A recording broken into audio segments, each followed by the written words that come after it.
ССМ е разочаран од односот на владата и пратениците кои гласаа за измените на Законот за работни односи кои предвидуваат најмалку 60 часовна работна недела за работниците ангажирани на стратешки проекти.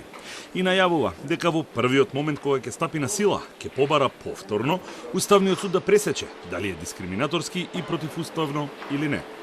Ова е силување на работничките права, децидни се од синдикатот, од каде најавуваат протести и блокади. Синдикатите имаат единствен став по ова прашање, како што покажавме минатата недела, дури и Сојузот на синдикатите на Македонија, Конфедерацијата на слободни синдикати, Конфедерацијата на синдикални организации, Унијата на независни автономни синдикати ќе имаат заеднички настап и жесток одговор по однос на таквата евентуална одлука на одредена група на пратеници кои ќе направат огромна штета по животот и здравето на работниците. Наредниот период ќе имаме синдикална акција, веројатно ќе следуваат и блокади, веројатно ќе следуваат и одредени протести и штрајкови на крај доколку е потребно. Од ССМ се на истиот став како председателот Пендаровски, кој најави дека нема да го потпише указот за законот, а тоа е дека Уставниот суд има воспоставено пракса со тоа што веќе еднаш донесе одлука. Нашите активности пред Уставниот суд продолжуваат. Првиот момент кога ќе биде објавено во службен весник таквото евентуално законско поразително решение спрема работниците, веднаш ќе поднесеме иницијатива на Уставниот суд и ќе очекуваме Уставниот суд да реагира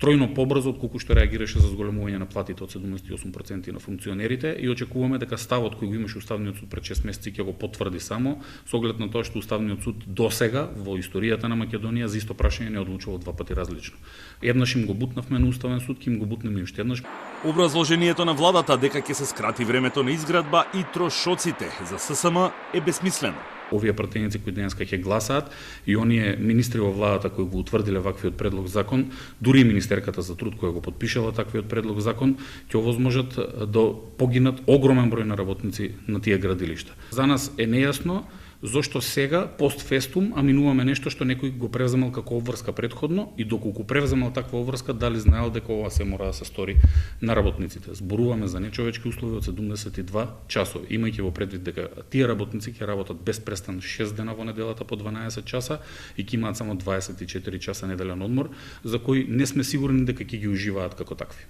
Синдикатот вчера доставил писмено барање до евроамбасадорот Гир да ја спречи злоупотребата на европското знаменце кај овој закон, а добил и уверување од конфедерациите на европските и светските синдикати дека забелешките на ССМ ќе ги достават до Европската комисија. Сојузот на синдикати беше еден од подносителите на иницијативата до Уставен суд за оценување на уставноста на член 12 од договорот за стратешко партнерство меѓу владата и Бехтел и ЕНКА, каде се содржани голем дел од измените во Законот за работни односи кои денеска го минаа првиот собраниски филтер, а кој Уставниот суд го укина оценувајќи го како дискриминаторски.